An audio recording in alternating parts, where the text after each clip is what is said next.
I really started getting interested in the bladder biome because I was asked to do some work on COTIs, catheter-associated urinary tract infection, and that's kind of an old subject, and I kind of wanted to see where the new research is going and what's going on, and I have always been interested in the biome from the perspective of the biome of the bowel and the skin, but you don't hear too much about what's going on in the bladder. So I decided to try to see if I could pierce that subject a little bit. I usually like to start off with just a good understanding of anatomy and physiology so that we're all on the same page.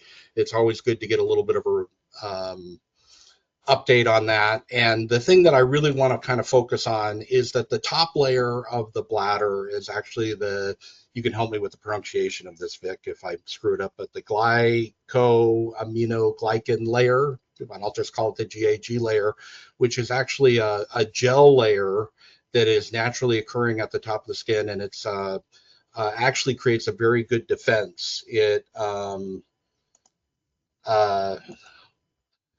a urothelial. GLG has a high density negative charge at the surface, which leads to a strong ordering of water molecules and puts the surface of the bladder into a gel. And the bottom line is that if the GAG layer is working properly, then it is a incredibly good defense against any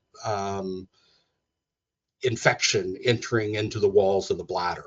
Okay, so I think we need to remember that a urinary tract infection is not only pathogenic bacteria in the bladder, but it is also a destruction of the GAG layer and the underlying defense mechanisms that lead to that infection into the bladder. And I think sometimes we don't focus enough on the damage to the bladder wall.